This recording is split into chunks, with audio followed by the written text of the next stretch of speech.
Hey everybody. So this is Tuesday, February 2nd. We're doing another episode of the KEW Exchange, where wisdom through experience transforms into where knowledge through experience transforms into wisdom. My guest is Laura Cobb. We're going to talk about imposter syndrome, which is something that I think everybody has some type of issue with to some capacity. And where's Laura? There's Laura. Hey, Laura. Hi. So you know, so let's do this. Let's get a little bit into your background real quick for those that might not know you, and we'll go from there first, and we'll just take it a step at a time and see where it goes. Sure. Where do you want me to start? I don't know, but I have a triangle on my head again. Wherever you want. Well, I'm from Chicago, and I'm the youngest of four. Um, I was a tomboy growing up. Let's see, kind of bullied as a kid. Not kind of. My siblings were brutal, and I was a bully for a while. And I then realized that it didn't work for me because I finally figured out it was about power essentially. And in high school, I didn't really do so well. I was kind of average, pretty much. Loved gymnastics, big time. And then I went off to college, and I fell in love with it um, to the point where I became a stickler. And undergrad, it did pretty well. And then I went to grad school at the same university, Illinois State, and I didn't stop. I just kept going and going. I ended up 12 years in college, primarily because I felt like I wanted to be seen. And I didn't really know it at the time. With a lot of introspective work over the years, um, the more awards I obtained, scholarships, accolades, the more validation I received. It was filling a hole in my soul. And this realization came after years of work, a lot of therapy, a lot of counseling, I should say. So what essentially happened was I met a man online, and he was military. I moved over to Germany, and I lived there for 8 years. So I didn't stay in the academic realm because I was geographically relocated a number of times, which was great. I loved living overseas and being involved in different cultures and experiencing other ways of life. And what essentially happened really started in grad school, but it more so started to unravel my world. Everything on the outside looked great, and inside I was dying. I was slowly dying. Um, I ran a lot of marathons, earned a lot of extra certifications in my field.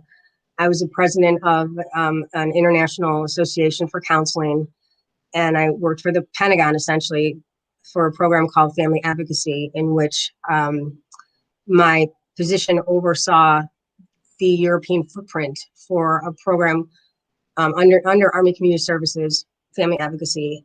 And my position was to manage the supervisors at 22 different Army installations, the supervisors at those, they call them garrisons, those installations. So my clients were the supervisors, and my boss was the Pentagon as a contractor. And during that time, I part-time side hustle, worked for different universities, teaching online, and as a personal trainer. And inside, I was dying.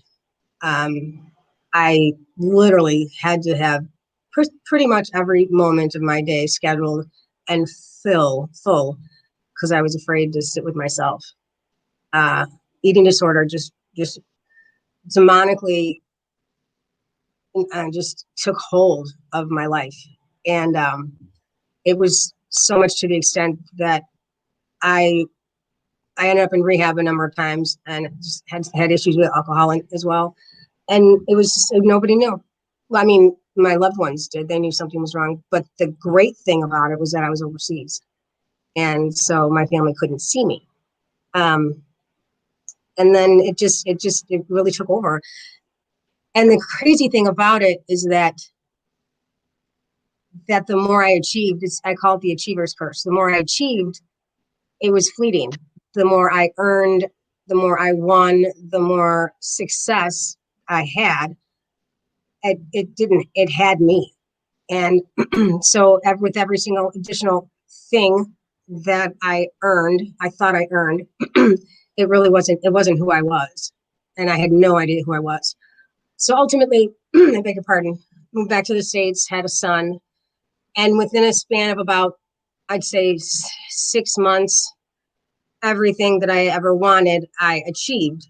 Um, Financially set, married, added a person to my home, my family, moved from Germany of my own volition, sacrificed a full time and a part time job, added a person to my family, sold 2 cars, moved in with my parents in their basement, which I felt as if at the time I didn't realize it. But over the next 4 or 5 years, I felt like I had regressed back to my childhood because my bedroom as a child was in my parents' basement. So, and I had no job. So I was breastfeeding. I was either pumping or feeding. So I felt like a cow.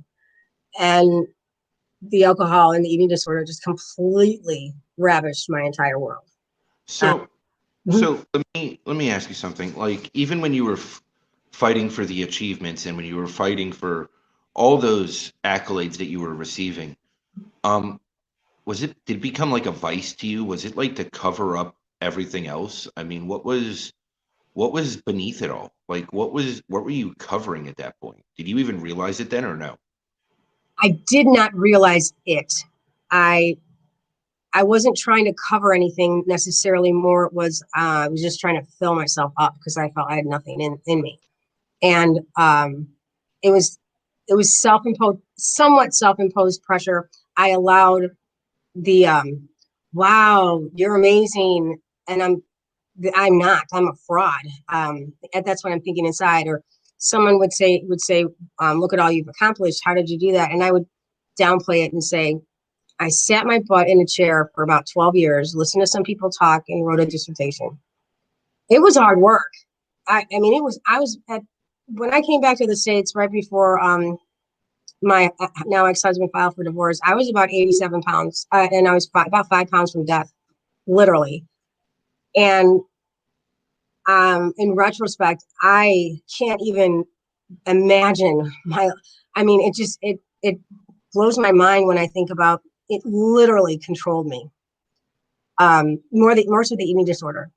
Um, I just even the details are so graphic, and I really don't want to get into that. And to protect, not protect necessarily, in case there's a trigger for anyone who's listening. But it was the extent to which I went in order to control my life, which was completely out of control. I had no control. And that's essentially what it was about for me. That I've achieved so much that I had nothing. I had nothing in me to give. So externally, I was wasting away. And then my behavior was so inconsistent, unbelievable, just ghastly, that embarrassing. I felt shameful. I felt like I was shaming myself every day, and I could not stop. There was no way. The number of rehabs I went to, and the length of time. The one for the eating disorder, it was the best thing that ever happened to me. I went away for 3 months out to California, and by the time, about 5 years ago, I ended up homeless, um, and none of my family would have anything to do with me, rightly so. And I'm not saying any of this to be what was me.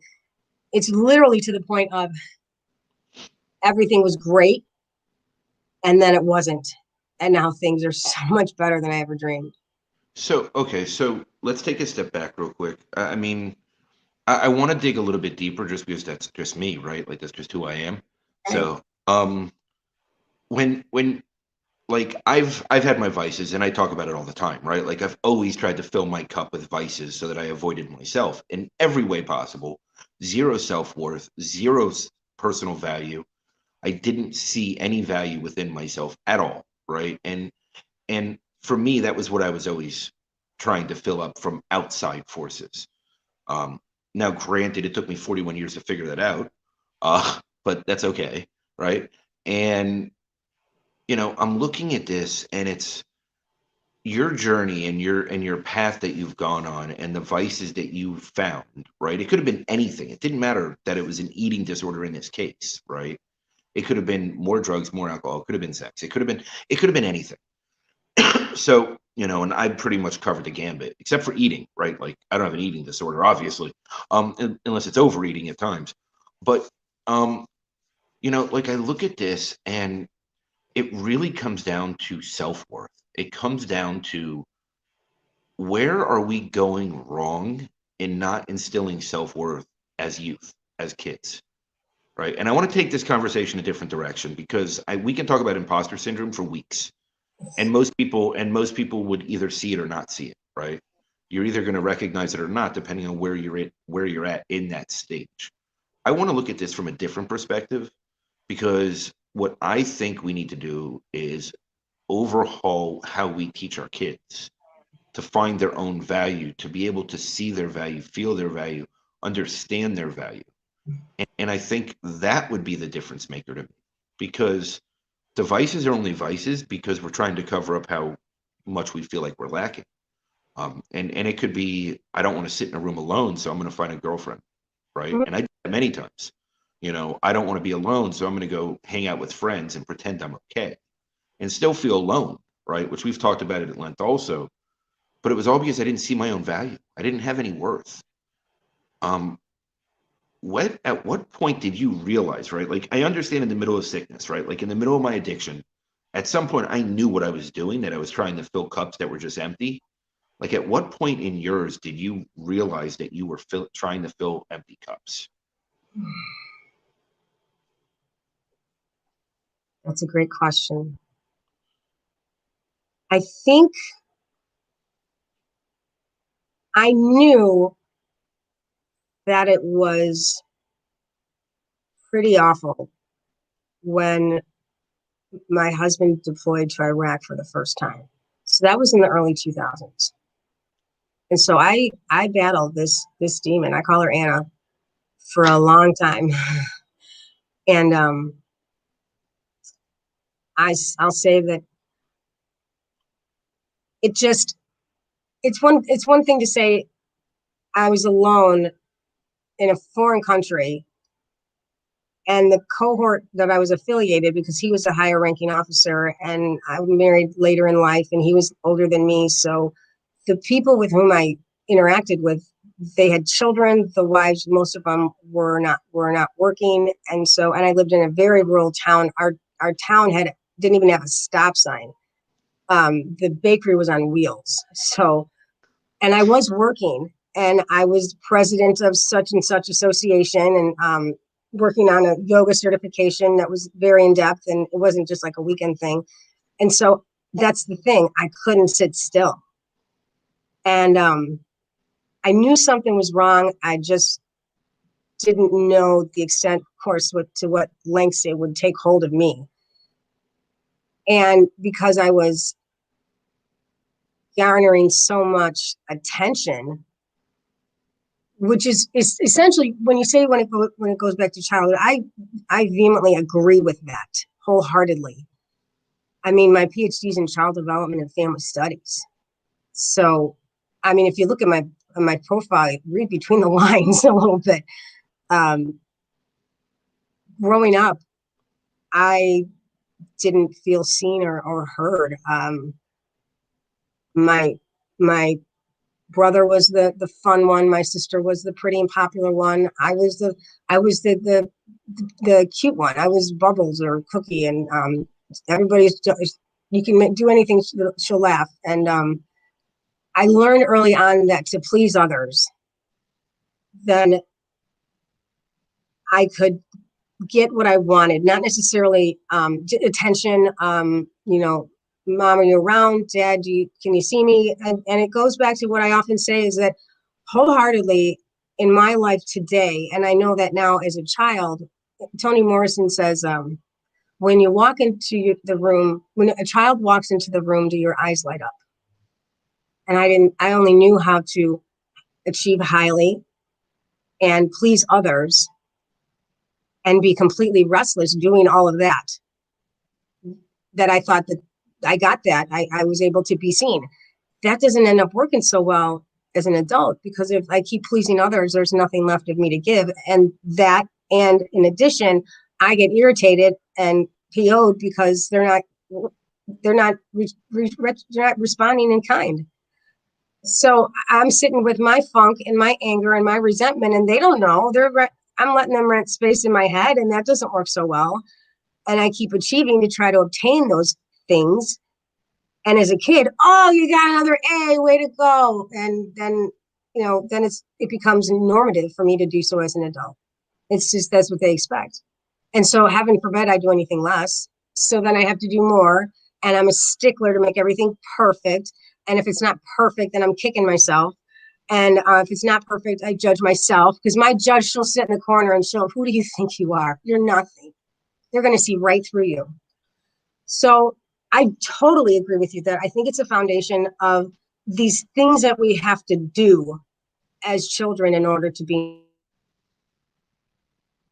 noticed. And it's so sad. I found it quite interesting. In fact, a Christmas Day, I was at my parents' house, and the kids were all there, and so I just, after the gifts were opening, actually while they were opening, I looked down at all the toys and stuff that were. I said, "Okay, girls, why don't you grab all your toys and put them over in this pile?" And I took a picture of the boys' toys and the Pepto Bismol color of all the girls' toys, and the lace and the foo-foo. Wasn't she pretty? And look at how nice she is. And the boys, they got the guns and the Transformers. And I mean, doing gender, that's legitimately a real thing. And growing up, I don't know if you can relate to this as a boy. Look how strong you are. That took so much courage. You're so brave. Little girls, be nice. Go say you're sorry. Say please and thank you. No, I honestly don't think I can relate to that because I know I became the perennial underachiever, right? That's how I met those expectations, right? Like if I set myself up to hit very low standards, then it was easy, right? I didn't have to Yeah. try. I was able to, hey Felicia, hey Epec, I was able to sleep, through class and just get, A's on the test Oh, and not do homework and still get D's, right? So it was. I'm getting a call, of course. Every time I'm live, I get a call.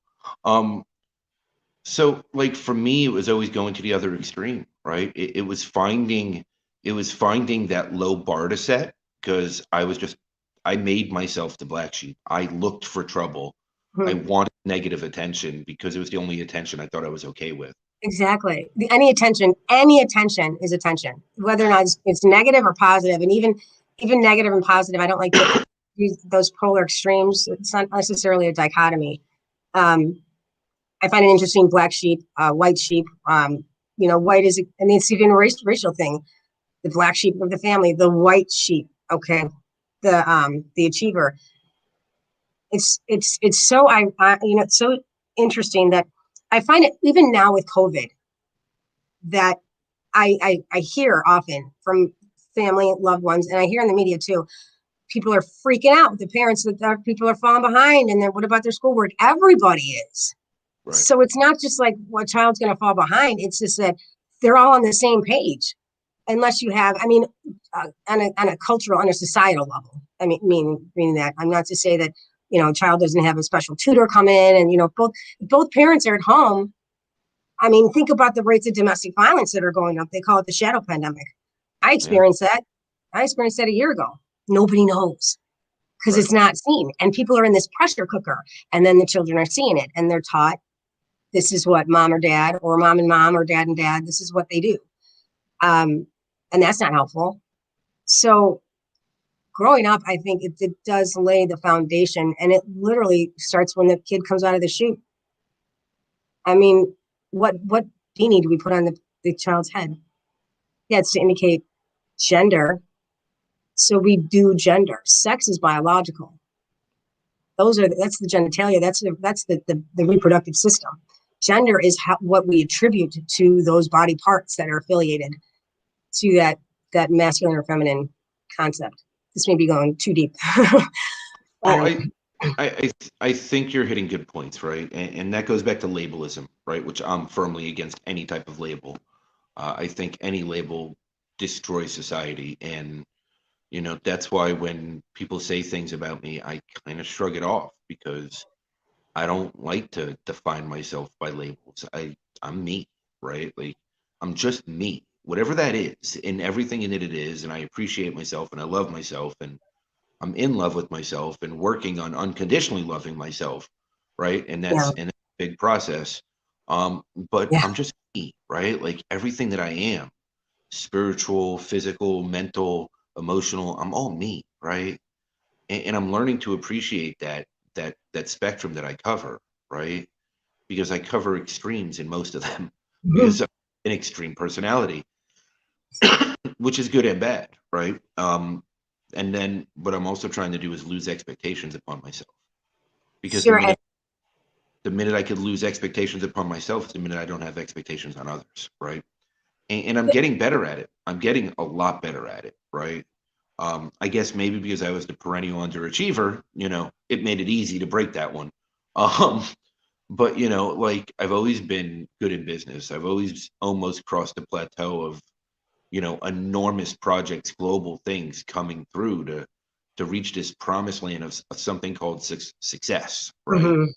Hmm. When I look back, I say I have succeeded, right? Because I learned something every step of the way. Yeah, I don't have the financial success, but that's a very small piece of who we are as people. Hmm. But that's a man-made construct that defines us in an unrealistic way, right? You're already limiting yourself if that's how you define yourself. Definitely. And there's a point at which I have succeeded. I am succeeding, or I succeed. There's a difference between um there's a difference between I'm going to do something, I will do, and I do. Um, I I'm worthy enough. I'm good enough. I'm smart enough. I'm rich enough. How about I'm enough?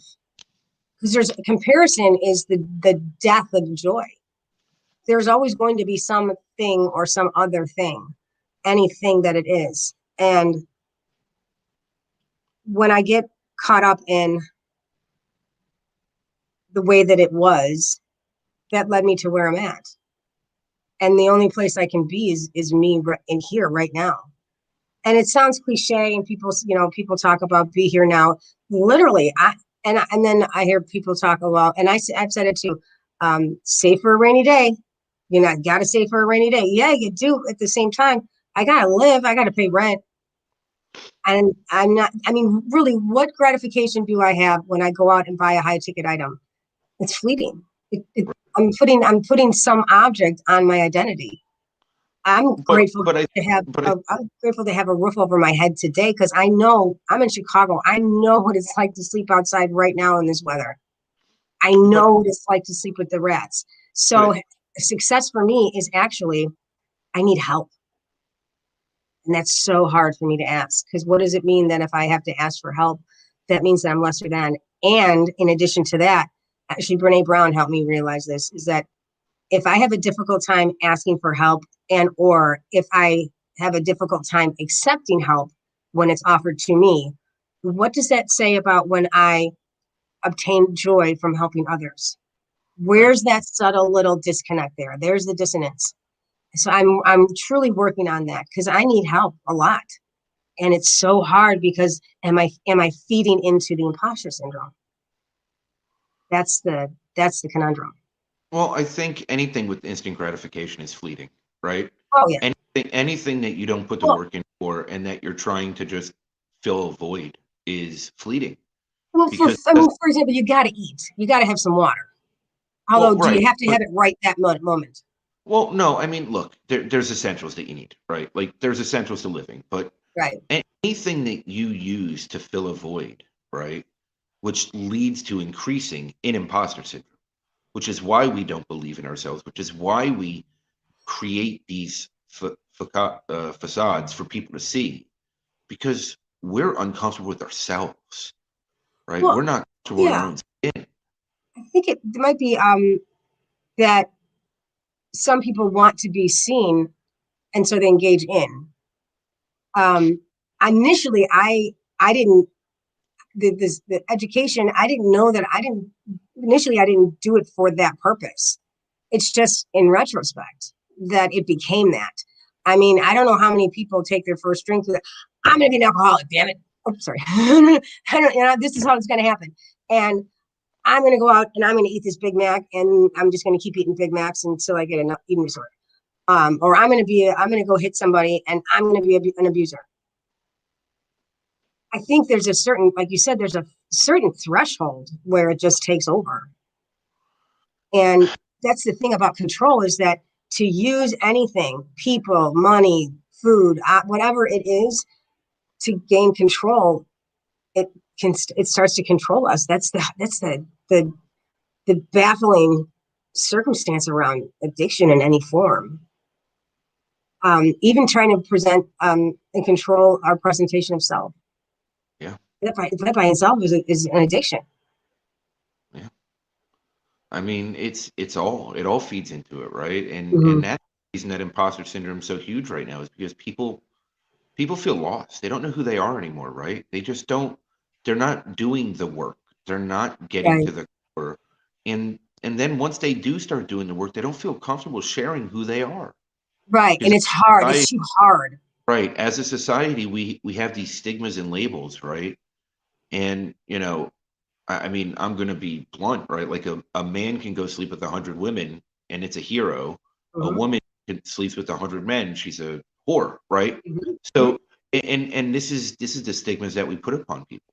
Mm-hmm. This is Yeah, labels that we put upon people, and that we manipulate and use and control, right? And I don't even know if it's intentional in a lot of ways. I think we fall into societal norms sometimes yeah. and we don't see it until we step outside of it. I think And it's unconscious bias. It's systemic. Systemic sexism, systemic racism, systemic ageism, all of it. I think you're dead on. And as a culture, it's very difficult to. You can't change it from the top down necessarily, because you can't change the whole culture.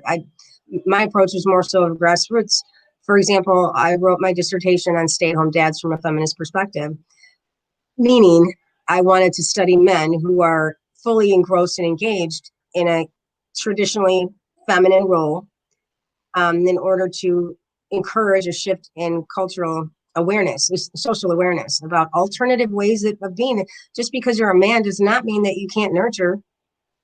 Just because mm, you're a woman does not mean that you can't be assertive and move forward in your career. I So mean, I'm pretty sure I'm proving your dissertation correct, so we're good. Like, pretty much, but well, based on circumstance, but that's fine. I'm still filling the role, right? right. I, And there's it's just like doing gender. I mean, there are different ways that men and women parent. However, males and females parent. However, is that genetically based, no, or I is don't. it? I don't think it is, and I'm gonna be. I'll be very blunt about this, right? I'm a very sensitive male, like non-sensitive, right? Like I'm an extremely, extremely, extremely highly sensitive person for male or female standards. I'm just highly sensitive, right? I'm empathic. I'm healer. I'm all these different labels that you can create around me. At the end of the day, I nurture my children more than my soon-to-be ex-wife ever did, right? And I nurture my children more than even most women I've ever met, right? Like I play both roles, but I'm also in touch with my feminine energy and I'm not ashamed of it. I'm also in touch with all of me and I'm secure Right, within today. Today I'm secure within that, everything that I right, am. I'm okay being a extremely highly sensitive person. I'm right. okay being a highly sensitive male. I don't care what people think at this point. I've hit a stage where, and I mean, really, it's over the last couple weeks that I just don't care anymore. I'm Mm. good. I'm good That's with the me. thing.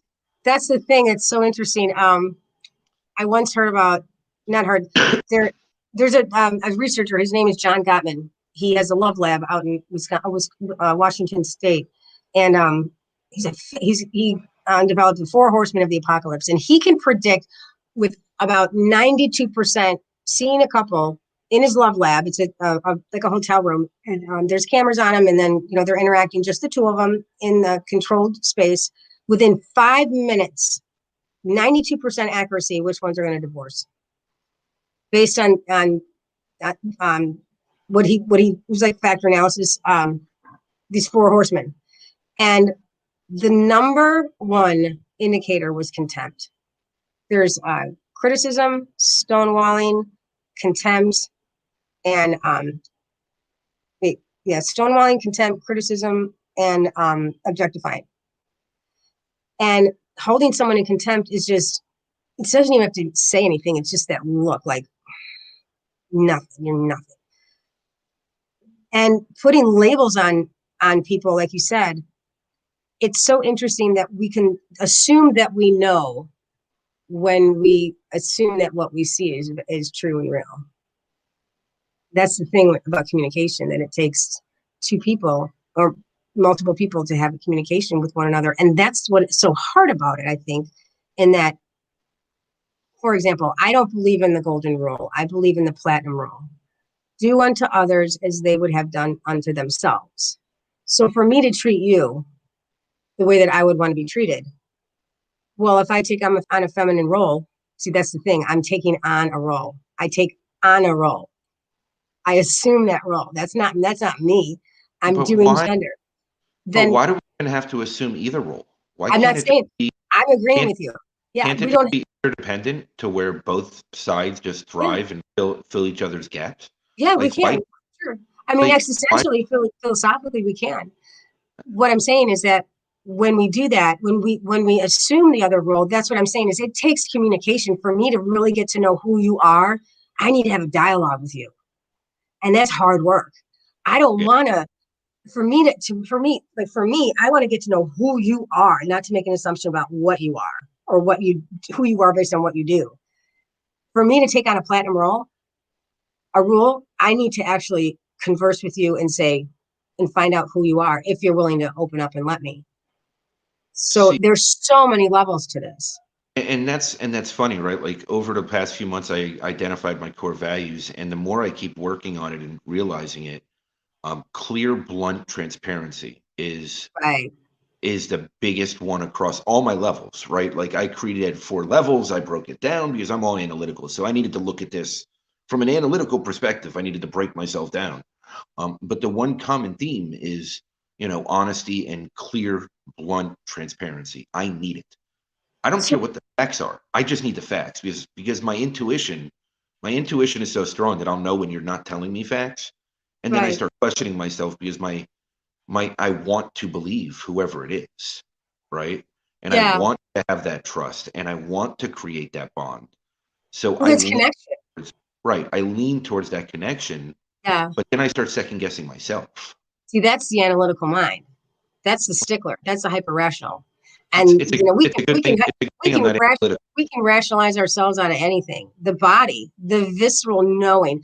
You ever hear? I just have a sense that he's not telling the truth.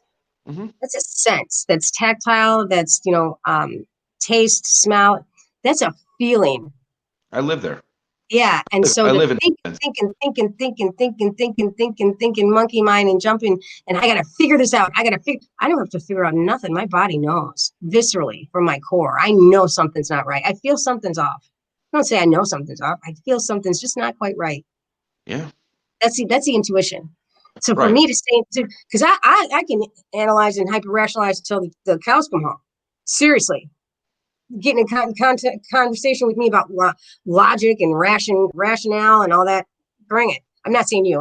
I'm for me that worked for a long time, and then it didn't. Until I started to release that and actually let myself be seen and being authentic and showing who I am, and literally just cutting open my soft my letting my soft underbelly fall out and say, I'm not asking anybody else to pick it up. It'd be great if you have a hand, but I got 2 hands myself.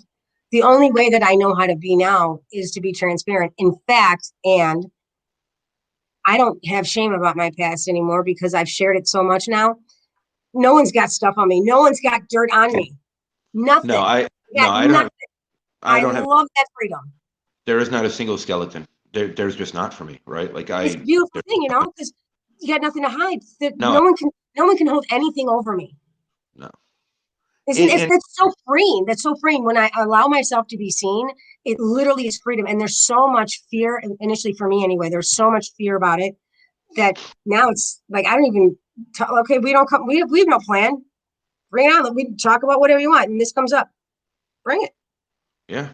I mean, it's walking into something open to what you're going to receive, right? And Right.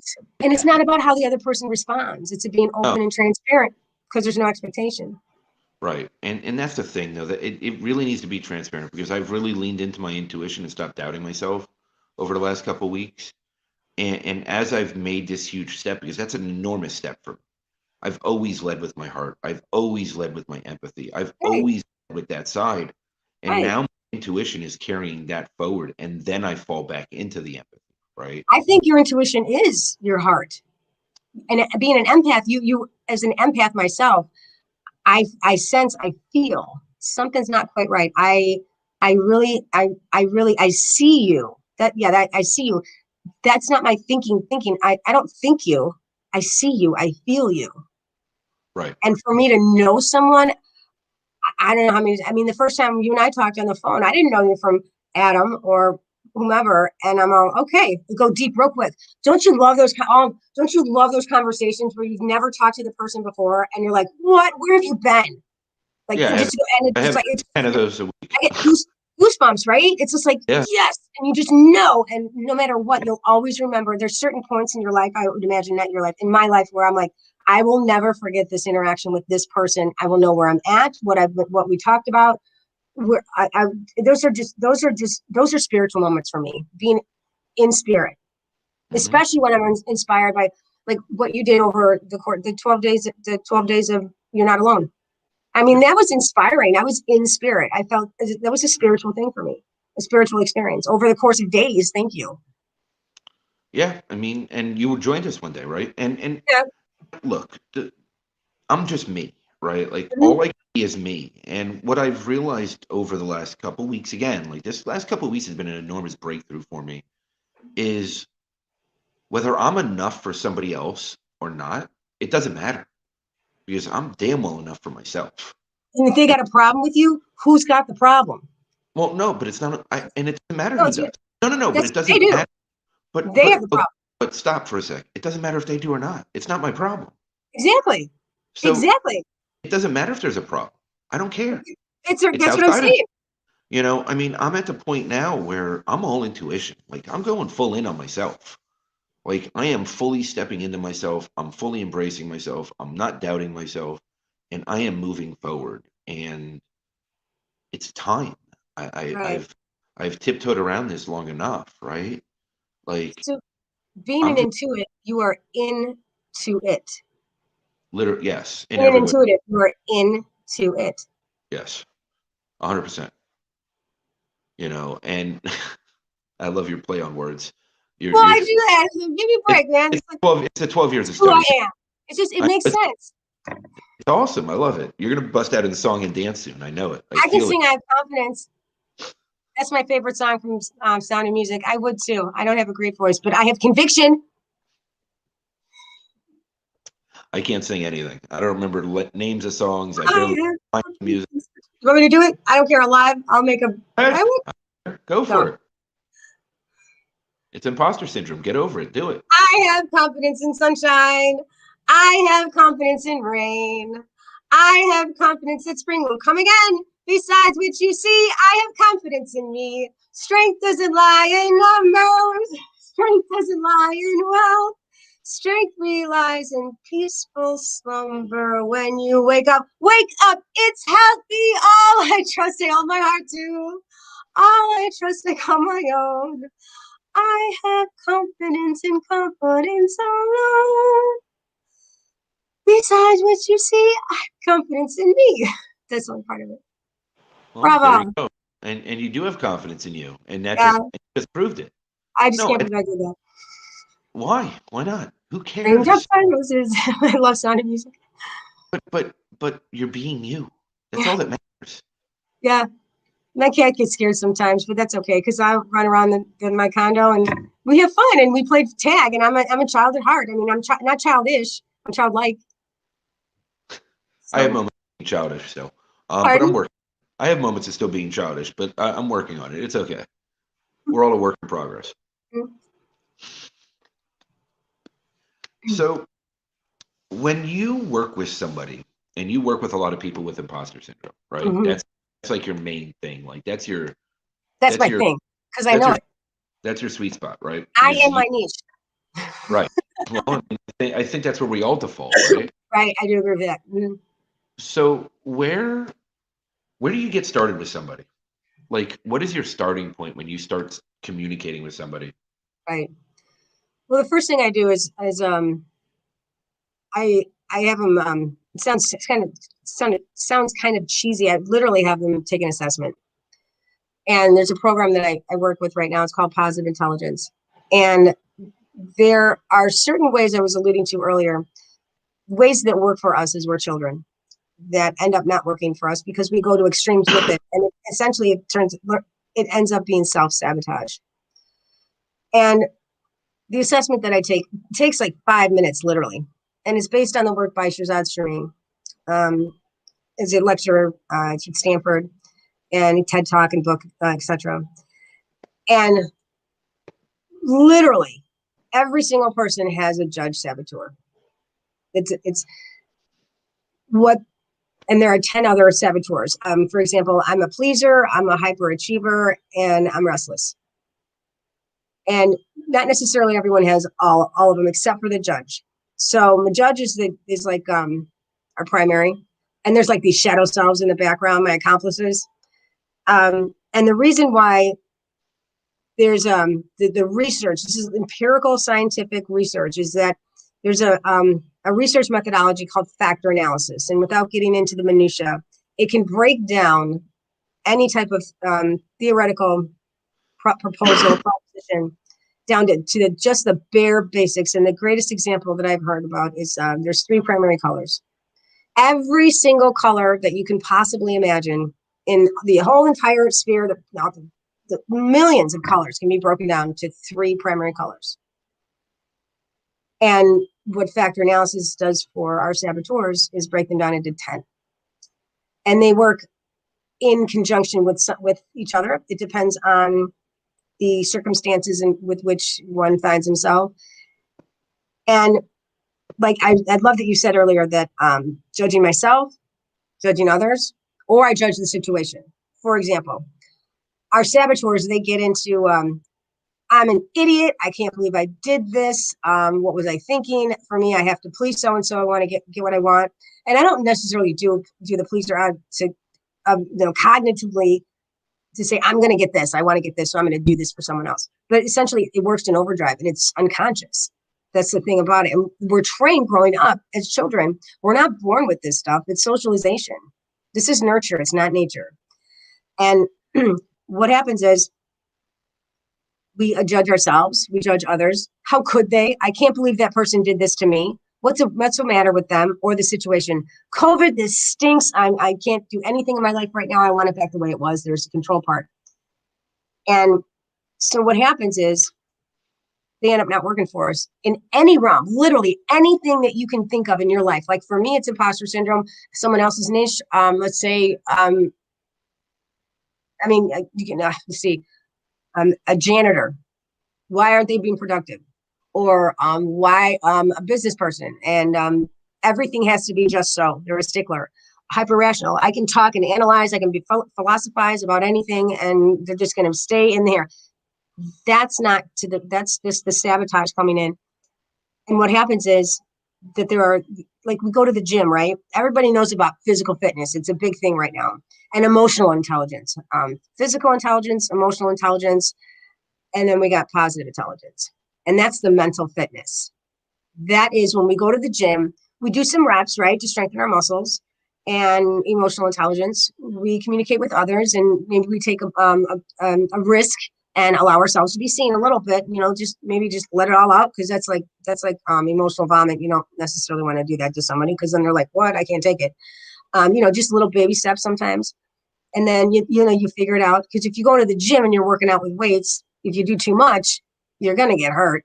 Too much too soon. And if you don't know what to do, you're going to hurt yourself because you don't know how to navigate. If you do too much emotionally, you're either going to be a basket case. And I don't mean to categorize necessarily, but these are just examples. Well, then with mental fitness, with positive intelligence, we literally can do these reps. And they can take place, they do take place out throughout the day. It can be just about as little as 15 minutes a day. At any moment in time, I'll do an example for you, with you. Can you let me do an example with you? Sure. So I'm to a good take your, pig. what? I'm a good guinea pig.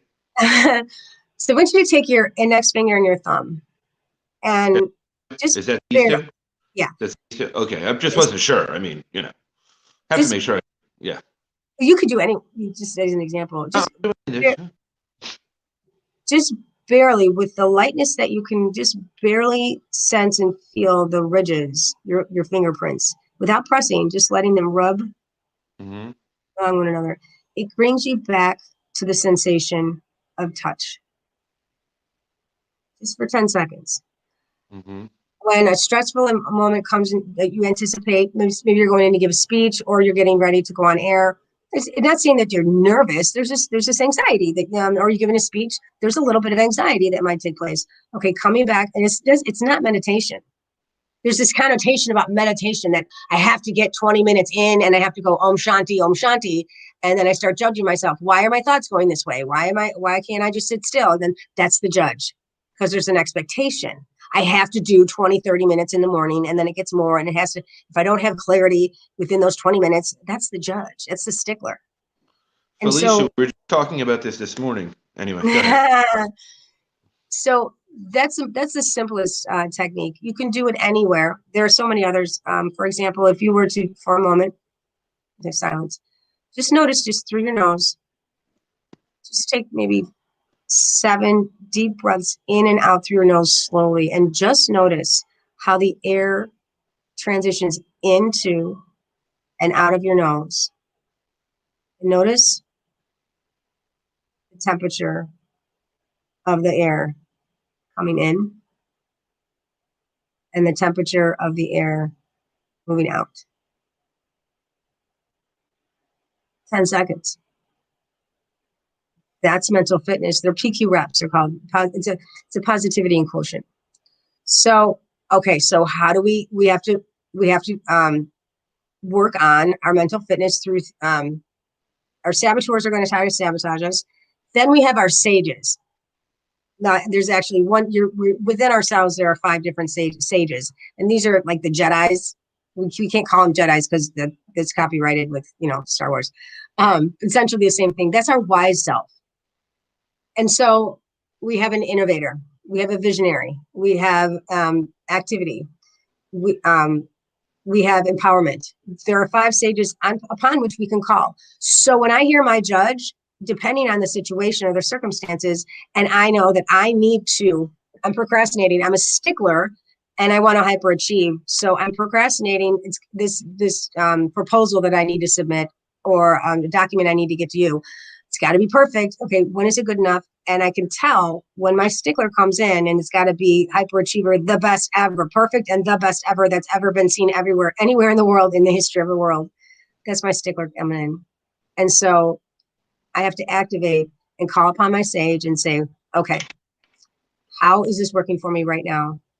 And what am I fearful about? Am I afraid that what it's going to look like? Okay. Am I afraid that there might be a typo, or someone might not like my sentence structure? Get over yourself. And my judge will come in and say, it's going to stink, whatever it is. That doesn't work so well. That's the thing that we get hung up on.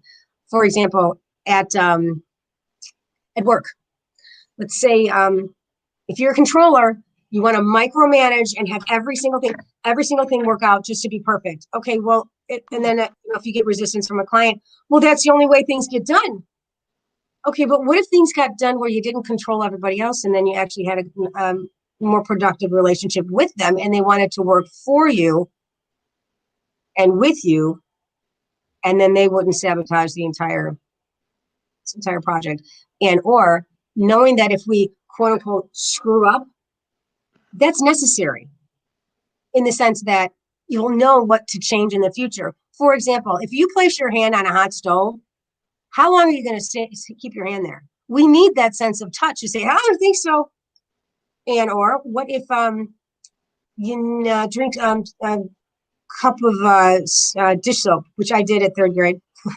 I changed my grades, just being honest. So interesting how that goes full circle. If you need that sense of taste. You need that. You need that sensation of pain. How long do you want to sit in it?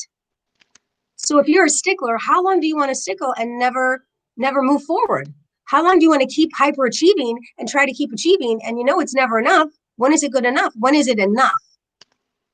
So in order for me to realize that I don't need another certification, I don't need another award, I don't need that's what I want. What I need is to stop doing and start being.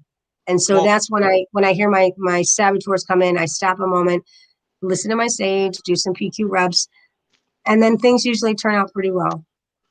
isn't it easy to find excuses So to yeah, to it's continue easier to find excuses than to not.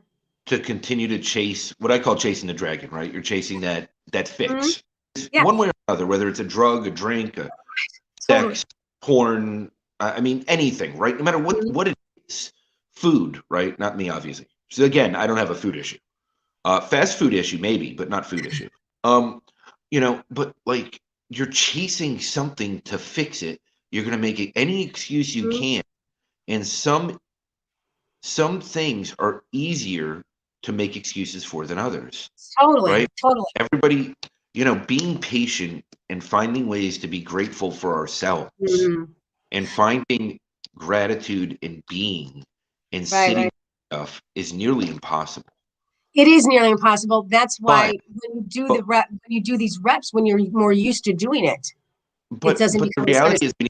is we need to strive for it, right? And you've Well, yeah, got you to still have want. to learn how to drive. That was hard to do when you first learn how to drive. You got to work at it. You do it.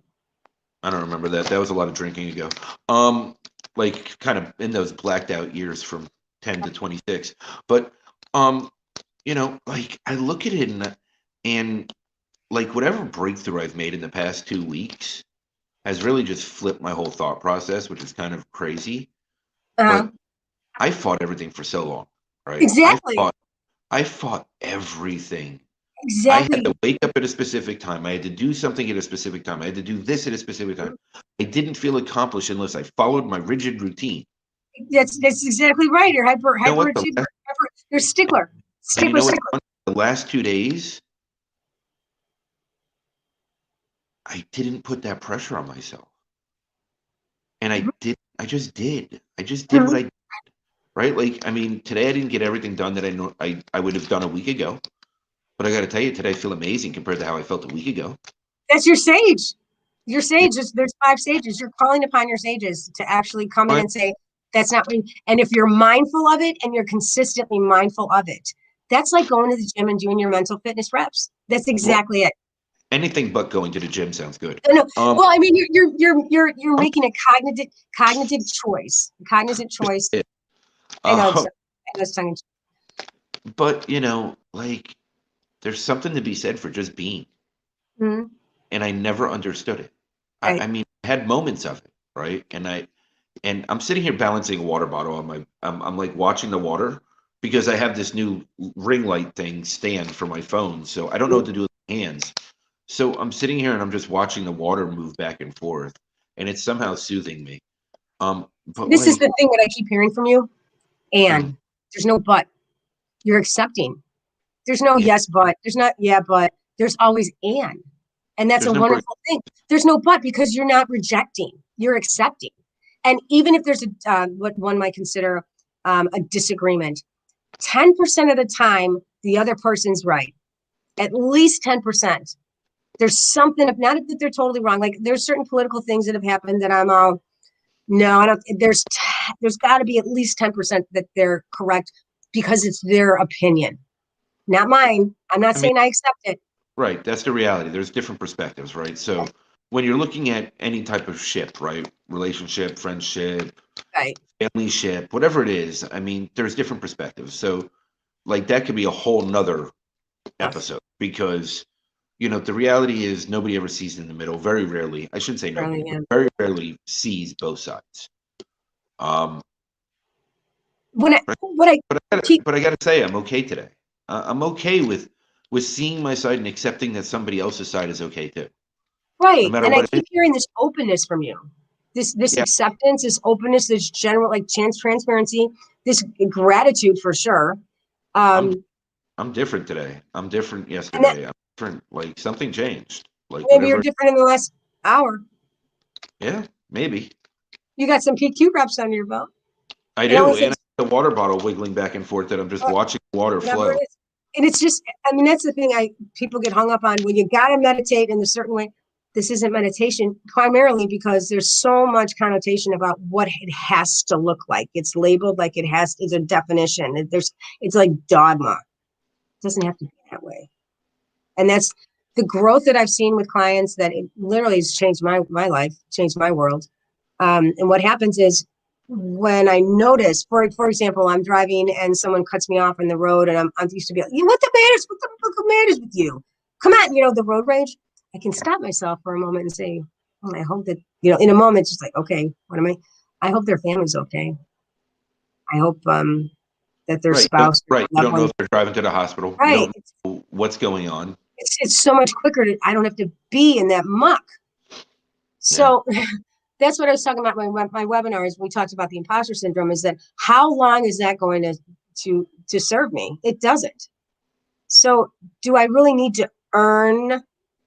Do I really need to work that? I need to work only in the sense of being more fully me. And sometimes it's hard work. It's hardest work I've ever done, and the most gratifying as well. Yeah. 100%. I mean, 100%. I mean, I spent most of the weekend crying, if not all of it, right? Like I was Yeah, releasing and processing and just going through it, right? Like I went through it. it's cleansing. It is. It's It is. cleansing. And when it comes from here, it's not like it's like comes Right. from here. Like it's like that foreboding joy that Brene Brown talks about. If you've ever looked over at the crib of your kid when they're little, like everything, what would happen if? Okay, then if I can I'll sit there for a minute. Sometimes if something happens to me, I'll sit there for like 3 days while usually it's shorter now. It might be 3 hours. Sometimes it's 3 minutes when I literally can say, wait, that's my saboteur coming in. I can shift perspective and say, how would my innovate? How would my navigate? How would my empathic? How would my activate sage come in? And try to shift the perspective on it. And it's quicker. I don't have to sit in that muck anymore. So you asked about clients. That's what I do with them. I talk about the what and the why with imposter syndrome, and I give them the how when they sign up with me. And it's a beautiful thing. I just the transformation's amazing. It is. I mean, it gets you singing on live, right? So, I mean, that's the truth. I mean, 5 years ago, you wouldn't have been able to do that. No, although in second grade, this is probably where it come from. Second grade, I was approved. I got accepted, invited to sing at the talent show at school, and so there was no sheet music, and so my Miss Nesper, my music teacher, my favorite teacher ever, she had to learn the music, by ear, and it was a song called "Have Patience." Patience is my vice big time, my downfall. Seriously, how ironic.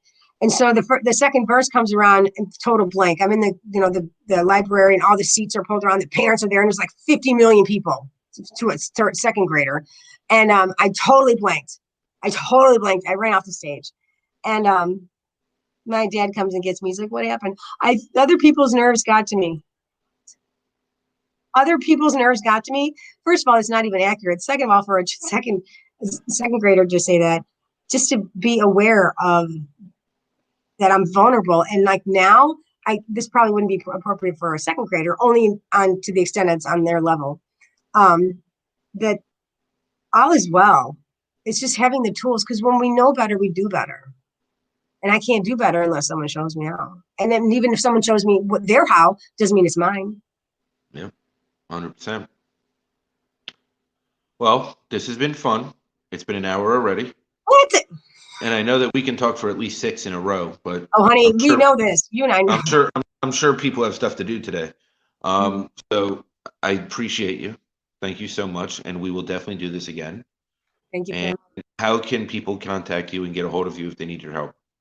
They can contact me on LinkedIn, www.linkedin.com/in/Laura-A-Cobb. Should be on somewhere. I might be in the description. And then also my website's coming out soon, drlauracobb.lifecoach.com. And you have the 12 years of schooling to prove it. I'm very proud of you. Thank you. Thank you. Appreciate you saying that. It's hard for me to accept and say thank you. You are most I welcome. worked hard for that, darn it. Thank You you. did. You did. You put 12 years of your life into it, and you deserve it. Well, the more beneficial and meaningful is having connections like this, because Thank this is the hard work. Yes, it is. It is. Thank you very much. I Thank appreciate you. everybody, and Namaste. we will see you again tomorrow Namaste. morning early.